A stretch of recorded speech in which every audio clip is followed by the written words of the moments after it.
북한의 리춘희 아나운서, 북한이 가장 중요하다고 생각하는 것들 할 때마다 발표하는 그 아나운서가 오늘 직접 중대 발표, 우리 시간으로 3시 반에 했다는 것만 봐도 북한이 이것을 이제 핵무기의 완성이다라고 선언하는 그 의미를 볼 수가 있겠습니다. 저희가 앞선 뉴스 특보에 이어서 계속해서 의미 그리고 좀 구체적인 부분들 분석하겠습니다. 김주환 정치안보 전문기자 계속해서 나와 있습니다. 안녕하십니까? 안녕하세요.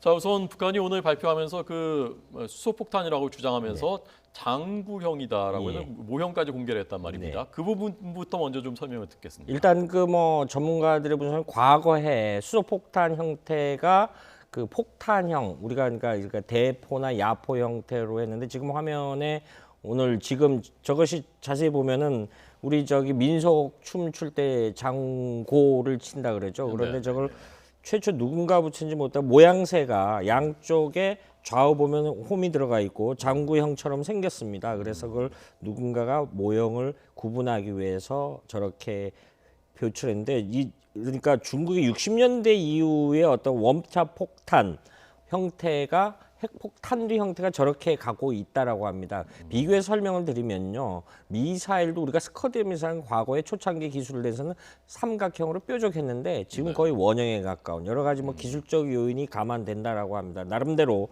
북한이 저런 전략들을 어떤 새로운 습득 기술, 주변 강대국의 기술들을 여러 경로를 통해서 채집을 해서 어떤 벤치마킹을 해서 일종의 저런 형태로 만들어 나가지가 아니냐라는 전문가들의 분석이 있죠. 그럼 저 모양으로만 그 유추해서 봤을 때는 저게 수소탄이라고 볼 수 있는 하나의 방증이 되는 겁니까? 일단 그렇다라는 주장이 하나 있고 외형적으로 근데 저게 이제 디코이라 그래서 모형이냐 실제 저 형태를 오늘 했느냐 지금 북한의 주장대로 하면 저 모델을 오늘 아침에 공개를 하고 서너 시간 있다가 바로 6차 핵실험을 단행하지 않았습니까? 어떤 저런 개념이 근데 지금만 봐도 앞서 말씀하셨던 중에 소형화라는 언급을 하지 않습니까? 저 직경이 1m 이상 안 넘는 형태라는 것을 충분히 눈으로 알 수 있겠죠. 굉장히 작아 보이는 이런 게 엄청나게 사실은 수소폭탄은 원자폭탄에 비해서 크기가 굉장히 더 훨씬 작고 위력은 커진다 이런 형태를 띈다라고 지금 합니다. 저 정도 크기면 ICBM 그 대륙간 탄도미사일에 충분히 장착할 수 있는 정도의 중량과 크기 모양이군요. 그렇게 봐야 되겠죠. 화성 12형, 화성 14형이 3단 로켓입니다. 밀체 3단 맨 밑에 탄도를 직경으로 보면은 그 어떤 1.8에서 2 밑에. 근데 우리가 2단부터는 한 1.5, 그다음에 마지막 3단 분리돼서 탄두가 어떤 대기권 들어가서 날아올 때는 저것이 1m 이내의 기준이 굉장히 크다. 그런데 그 탄두 부분을 최근에 북태평양을 쏜 건 한 500kg 정도 무게로 했는데 저 정도면은 추가 분석이 있어야 되겠지만은 1톤 미만인 건 분명한 것이다라는 것이 오늘 단장 이제 현상적으로만 봐서의 그런 관측들이 나오고 있는 거죠. 네, 말씀하신 화성 12형, 화성 14형이라는 것은 화성 12형은 IRBM 중거리 탄도미사일, 화성 14형이 ICBM 대륙간 탄도미사일 둘 다 북한이 발사에 성공했다고 주장한 미사일들입니다. 오늘 문재인 대통령이 가장 강력한 응징을 하겠다라고 하면서 자 우선 가장 강력한 전략 자산, 그러니까 전략 무기를 전개하겠다, 한반도 쪽으로 전개하는 방안을 추진하겠다라고 했는데 아직 지금까지 안 온 더 강력한 전략 자산은 어떤 것이 있는 겁니까? 일단은 전문가들 그룹에서는 그러니까 안정된 공표의 균형을 해서 북한과의 세력 균형을 유지해서 전술핵을 은밀하게 극비리에 한반도에 전개를 하는 방안이 있고 북한의 그거 이외에 북한의 심리적 공포를 정대하기 위해서는 엊그저께 잠시 날아왔었죠. F-35B 스텔스 전투기. 그런데 그거보다 훨씬 더 가공할 F-22 랩터라는 전투기가 있는데 이것은 그 주일 미군에는 배치돼 있는 거로 했는데 몇 번 왔었던 거 아닙니까? 랩터는 잠시 그 오산공군 기지에 그냥 이렇게 그 노출시키기 위해서 했는데 이번 훈련용으로 참가한 적은 아직 없는 이런 무기를 해서 미국 내에서 나온 얘기인데 평양 상공을 급속히 굉장히 빠른 속도로 관통을 하는 어떤 통과를 하는 이런 위력시를 보이자. 그것이 거의 북한 레이더 체계로는 F-35B 스텔스 전투기나 F-22 랩터 같은 경우 거의 포착이 안 된다라는 것이 이제 전문가들의 이야기죠. 네. 북한이 핵무기와 미사일을 사실상 개발 완성 단계에 들어왔는데 지금 F-22 랩터가 한번 평양으로 날아간다고 해서 그게 어떤 그 억지가 됩니까? 사실은 이렇게 봐야 되겠죠. 북한도 무서울 겁니다. 이런 어떤 우리가 전략자산 전개하는 효과 중에 북한 전쟁주의부라 어떤 여러 가지 자산으로 봤을 때 다 숨는다라고 합니다. 북한도 한반도에서 함부로 전쟁을 일으키지는 못할 겁니다. 왜? 본인들도 2차 보복 능력이 타격 능력이 없기 때문에 이 부분에 대해서 굉장히 겁을 내기 때문에 이것이 갖는 심리적 공포는 굉장히 남다르다라고 합니다. 그래서 엊그저께 우리가 강원도 필승 사격장에서 실제 실폭탄 MK84라든가 재래식 무기, 그런데 우리가 굳이 어떤 핵 대 핵으로 해서 세력 균형을 맞추라기보다 우리도 가공할 형태의 재래식 무기들이 굉장히 많이 갖추고 있습니다. 보다 중요한 거는 국민들이 위축되지 않고 이런 자세가 제일 중요하다고 보는 거죠. 네. 자, 그래서 전술핵 무기가 은밀하게 배치도는 뭐 일시적으로라도 배치될 가능성이 있다. 전술핵은 대략 20킬로톤 이하의 그 핵무기를 말씀하시는 그렇죠. 거죠. 20km 있다 어떤 국지전위에서 사용하는 건데 지금 많이들 노는 것이 이제 나토식 핵 공유 방식이라고 해서 뉴클리어 쉐어링이라고 하는데 미국이 그 핵폭탄을 특정 지역에다가 갖다 놓게 됐고 네. 유사시에 그 해당 국가의 그 운반수단, 쉽게 말해서 운반수단이라고 하면은 전투기가 되겠죠. 순항 미사일, 공대지 미사일 체계가 많으니까요. 요즘은 그런 방식으로 한다. 그 나오는 논거 중에 하나는 작년 9월 9일 날 북한이 5차 핵실험이 이고 나서 괌에 B1B, B2 이륙을 하려고 그랬죠. 괌의 기상불량으로 강한 바람 때문에 이륙을 못했어요. 네. 그럼 전쟁이라는 곳이 기상 변화에 무시하고 발생할 수 있다. 이럴 경우에 어떻게 할 것이냐라는 우려가 했을 때 이런 방식으로 하자. 또 다른 어떤 가장 가공할 무기는 SLBM 체계가 있겠죠. 그러니까 그 잠수함, 전략 잠수함들이 물 속에서 대기하고 있는. 이론상으로는 그 30년, 40년 동안 물 밖으로 안 나올 수 있습니다. 세계 최고 기록 물론 중국이 갖고 있는데 이것이 이 북한을 억제할 수 있는 효과를 가져올 수 있다. 그래서 그 송영무 국방장관도 원자력 추진 잠수함을 우리도 검토해 볼 만하다. 근데 원자력 잠수함 추진하면 이제 강대국들은 SSBN이라 그래서 원잠이라고 우리는 이제 추진만 원작으로 해서 물 속에서 잠항을 해서 오래 기다려서 북한을 심리적으로 옥죄할 수 있는 이런 수단이 있는 거죠. 네. 원자력 추진 잠수함이 핵 잠수함이랑 그렇죠. 같은 말이죠. 자, 그래서 지금 뭐 시청자 여러분들께서 제일 궁금해하실 물론 원론적인 저희가 원론부터의 분석은 앞 시간에 했습니다만은 뭐 계속 다 보시는 것이 아니기 때문에 지금 또 새로 보시는 분들이 있기 때문에 이 6차 핵실험이라는 것이 왜 우리한테 심각한 의미인지를 좀 다시 말씀해 주시고요.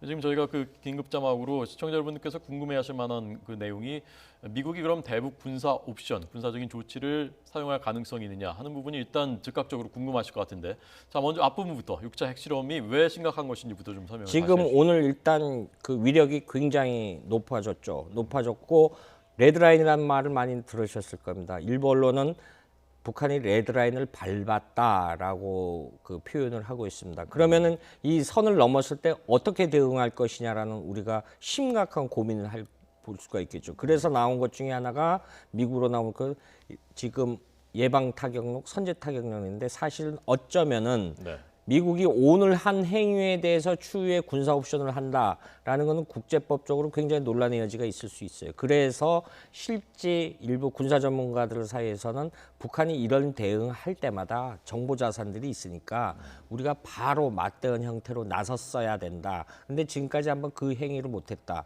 다시 이야기를 처음부터 하면은 6차 핵실험이 갖는 의미는 한반도 질서에 있어서 북한이 주도권을 많이 갖게 됐다. 쉽게 말해서 50대 50의 지분을 가지고 세력 균형을 유지했다라고 할 때 우리 대한민국과요. 북한이 갖는 지분이 훨씬 많고 이거는 나중에 있을 북미 협상이라든가 이런 부분에 대해서 요구 사항이 그만큼 커질 수 있다라는 것을 증명하는 거죠. 네, 지금 그 저희가 역대 핵실험의 규모하고 위력을 보여드렸습니다만은 5차 핵실험 때가 5.04, 네. 6차는 5.7, 뭐 4차는 4.8. 그러니까 조금씩 점진적으로 높아지는 것 같은데, 자 그러면 지금 4차, 5차 때와 6차 사이의 경계를 가르는 이 경계가 왜 중요하냐? 그 부분을 조금 더 설명해 주시면 좋겠습니다. 지금 보통 1차 때는 1킬로톤이었다라고 합니다. 1킬로톤은 TNT 1000톤 정도 규모인데 북한이 2006년도에 1차 하면서 2차, 3차, 4차 때는 한 3.5에서 4킬로톤이 됐는데 5차 때 급격히 10킬로톤으로 늘었어요. 그런데 불과 이게 1년도 채 안 돼서 5배가 늘었다는 얘기죠. 이번에 5배가 50킬로톤 늘었다는 이상이라는 거는 겁니다, 지금. 나가사키에 폭투하됐던 거에 2.5배. 네. 가공할 무기죠. 이런 것이 북한으로서는 여러 가지 자기들이 원하는 대로 그 상황을 이끌어갈 수 있는 수단이 되는 게 실제 1999년도 파키스탄이 이런 전례들이 있습니다. 서남아시아 상황이지만은 실제 핵보유국들이 이런 걸 가지고 정세를 유리하게 이끈 전례들이 있습니다. 네. 있기 때문에 이런 국제사회가 북한을 억제하려고 했지만 역설적으로 23년 동안 억제를 못했죠. 제가 23년이라고 말씀드리는 거는 1994년 1차 핵위기부터 네. 역설적으로 중간에 억제, 대화, 압박 이런 국면으로 갔지만은 지금 총체적으로 그래픽을 보면은 상승 곡선에 왔다. 북한의 핵은 동북아시아에서 뜨거운 감자가 됐다. 이렇게 표현할 수 있는 거죠. 네. 자 계속해서 단계를 높여왔지만 이제는 사실상 완성 단계에 접어들었다. 그럼 북한이 이 카드를 가지고 핵무기와 ICBM을 가지고 그 다음에 어떤 수순으로 나아가게 되는 겁니까? 지금 북한과는 수교를 맺으려고 할 수 있겠죠. 미국과? 예, 미국과 북미 수교를 원할 겁니다. 북한은 1968년도에 푸에블로 납북 때부터 수교를 원했어요. 네. 이게 일치된 거. 이거는 작게는 소극적 의미에서 보는 북한의 체제 보장을 요구를 할 수 있는 거죠. 체제 보장이라는 건 역설적으로 우리한테는 통일이 그만큼 멀어진다라는 이유로도 될 수 있죠. 우리도 통일을 원합니다. 북한도 통일을 원합니다. 우리는 남북 평화 통일을 원합니다. 북한은 적화 통일을 원합니다. 이런 역설, 이런 딜레마적인 상황이 오는 거죠. 북한으로서는 체제 보장 수단인데 우리가 앞으로 굉장히 중심을 가지고 굳건하게 대응하지 않으면 우리가 위세가 작아졌다라고 가정했을 때 우리가 지금의 타이완 형태의 어떤 국력 저하 형태로 나타나지 않을까라는 그렇게까지 우려스러운 목소리도 있는 거죠. 이 우려가 말씀드린 건 그냥 우려로 끝나니까 이런 상황이 없기 때문에 우리가 그 전 단계에서 대응책을 마련하고 국민 여론들이 지지를 하고 이런 대응 준비 단계가 필요하다 이런 차원에서 설명을 드리는 겁니다. 네, 북한이 미국과의 협상을 통해서 어쨌건 다음 단계 이제 협상으로 나아가겠다는 것이 목표인 것 같은데, 네.